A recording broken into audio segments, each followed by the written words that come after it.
Senator Miriam Defensor Santiago intends to file a case before the Supreme Court questioning the authority of the Senate President and other heads of government offices to utilize the savings of their respective agencies. Precious Aquino reports. Senator Miriam Defensor Santiago said she plans to bring the issue of discretionary spending by some government officials of their office's savings to the Supreme Court following a latest controversy involving Senate President Juan Ponce Enrile. But before filing the petition, Santiago said she would wait first for the Commission on Audit, or COA, to act on her request for it to study the realignment of savings made by Senate President Juan Ponce Enrile to cash gifts and maintenance and other operating expenses for the senators. Santiago earlier claimed that Enrile gave her last December a 250,000 pesos check after his office's additional expenses. Santiago, however, rejected the money and returned the check to Enrile as she believed that it was part of the Senate President's Christmas bonuses to senators. Last week, Enrile reportedly distributed 1.6 million to his colleagues in the Senate as additional maintenance and other operating expenses. COA Chairperson Grace Pulido Tan, however, said that there is nothing irregular with Enrile's use of the Senate savings.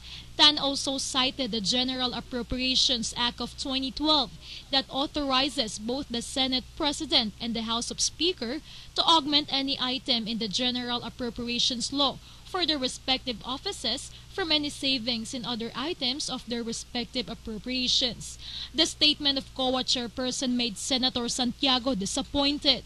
The controversy over the release of funds by the Senate President came about after Santiago revealed that she and Senators Pia Cayetano, Trillanes, and Minority Leader Cayetano received 250,000 pesos each from the office of Enrile last December, when other senators got 1.6 million each.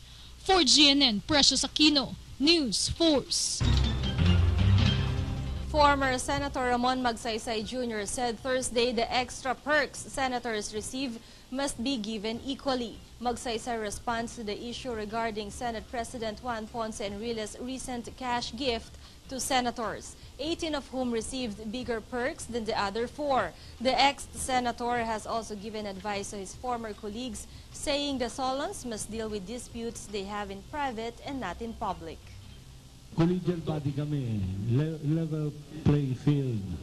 Dapat pantay-pantay, no? Kung one yung isa, one yung isa. I would advise my former colleagues, do not wash your dirty linen in public. Huwag na sana. Dahil sinisira natin ang institusyon. The institution of the Senate, just like the institution of the presidency, are so important. The Philippines has retained its status for the third straight year as a partly free country in a survey on political rights and civil liberties in 195 nations conducted by Freedom House, a Washington-based non-government organization.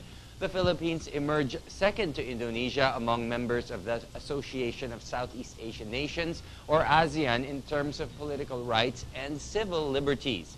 It was not explained why the Philippines' score has not improved in the past 3 years.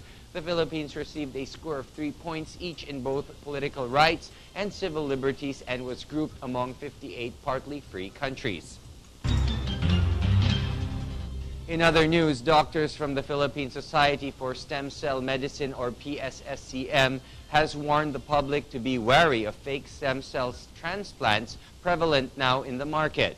The group said the fake transplant may involve the use of stem cells from donors, particularly those from animal and plant sources. PSSCM spokesperson Dr. Leo Olarte noted stem cell transplant should lead to different complications or death, especially if done without proper adherence to internationally accepted guidelines. Olarte said as of now the group is working with the Department of Health in formulating stem cell transplant and therapy guidelines that could help ensure the safety of those who want to try the new technology. Ang nakalagay kasi sa guidelines, naka-specify dyan kung ano lang ang pwede. Like for example, initially, yung mga paggamit ng human embryo, paggamit ng fetal as sources ng stem cell o kaya yung mga animals, hindi yan inaalaw ng Department of Health. Restricted yan. A Chinese official has called for a dialogue between Beijing and Tokyo over the disputed island chains claimed by both nations. Head of China's top political advisory body, Jia Qinlin, said in a newspaper report that China and Japan should primarily take into consideration regional stability in handling the dispute. The dispute over the said islands, which are known as Diaoyu in China and Senkaku in Japan, has mounted in September last year when Beijing responded furiously to Tokyo's purchase of the said islands from private owners. The Bicameral Conference Committee and the House of Representatives are close to coming up with a final version of the compensation bill for the benefit of martial law abuse victims.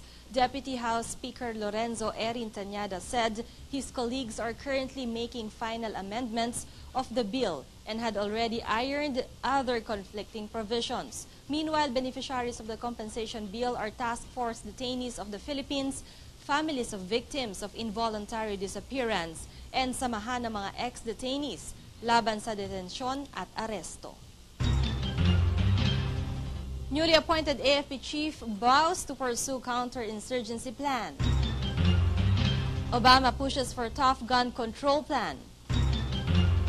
And Die Hard director faces imprisonment. Stay tuned for those stories and more reports when News Force returns.